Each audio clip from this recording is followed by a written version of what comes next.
First of all, what is Friends of Scouting? Let me try to put it into layman's terms.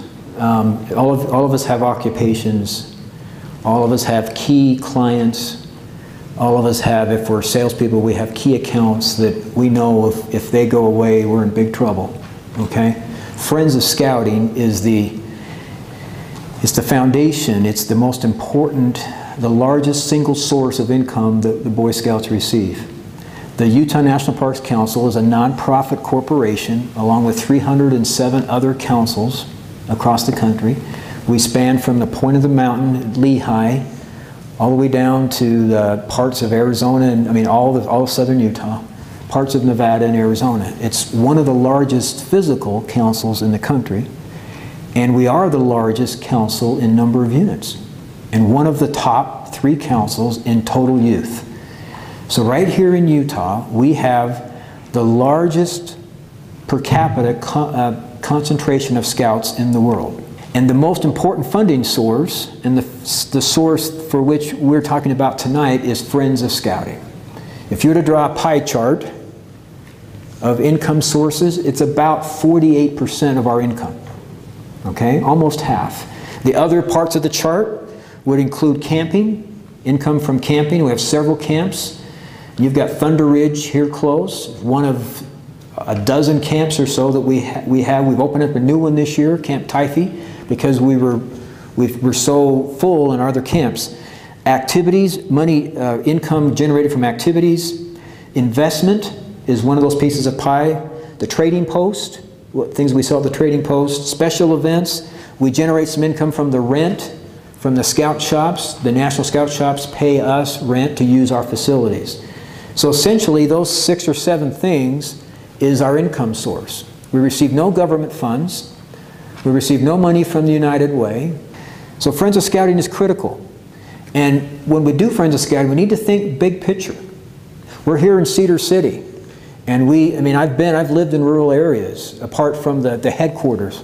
And I know that there's the potential for people to think, you know, we go out and raise all this money, it all goes up to Provo and Orem, and we never see it again. Well, that's a fun thing to say, but without the money that is sent to Orem and then dished out everywhere else, we save a whole lot of money by having one scout shop, one headquarters, and we've given scout shops to other places so we can sell the things here and provide them to you and not have to get them in the mail. In the last few years, we've been able to expand the council services out to southern Utah, and we have one office where all the records are kept. So we save a lot of money doing that.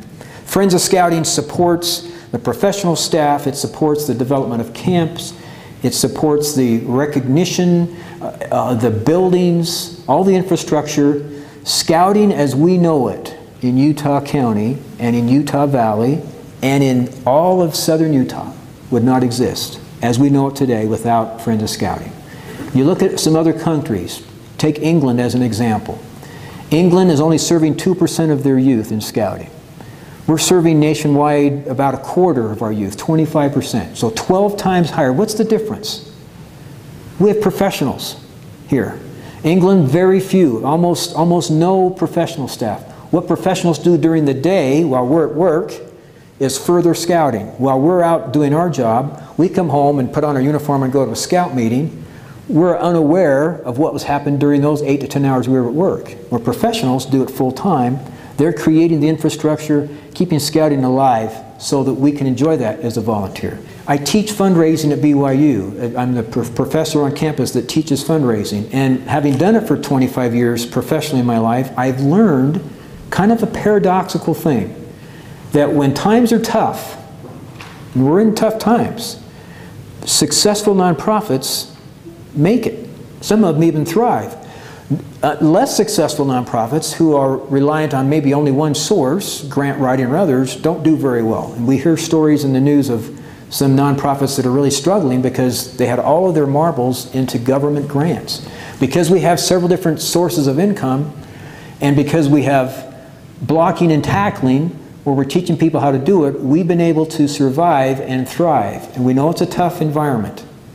But let me teach some of the professional fundraising principles that, if done right, can make this a lot simpler. First of all, There needs to be an asking price. Anytime you do fundraising, there's got to be an asking price. You don't just say give. There needs to be a suggested giving price. And so a pledge is a very simple thing. Instead of my wife giving a $20 bill out of the wallet, she might have signed a card that said, yeah, I'll give $200, bill me $20 a month for 10 months. And you're going to get $200 from me instead of $20. And then what usually happens, then your relationship with Friends of Scouting is over. After they turn in the pledge card to the council office, they have a full-time secretary there who has this pile of pledges. She puts them in the computer that says Brad Harris wants to be billed in March or in May after his tax return, whatever, and you simply get a reminder in the mail that says thank you for your contribution, you pledged $200, and here's your first bill. Now, some people have actually asked me, a guy asked me in my office today, he said, what happens if you don't pay your pledge? Is a person going to come to your door and is your credit rating going to be at hurt? No. This is just an agreement between you and the Utah National Parks Council. 97% of the people pay their pledges. We have a 3% pledge loss. But we raise so much more money on pledges, we can live with that. Okay? We hope that doesn't happen, but we know that it does. People lose their job or something happens and they can't pay their pledge off. But history shows and professional fundraising says if you ask for a pledge, you're going to raise more money than if just what's in their wallet. There's three things that have to happen for a gift to happen. There's 3 C's. There's got to be a capacity. We all have capacity to some degree to give, so that's a given. We know everybody has the capacity. There's got to be a connection.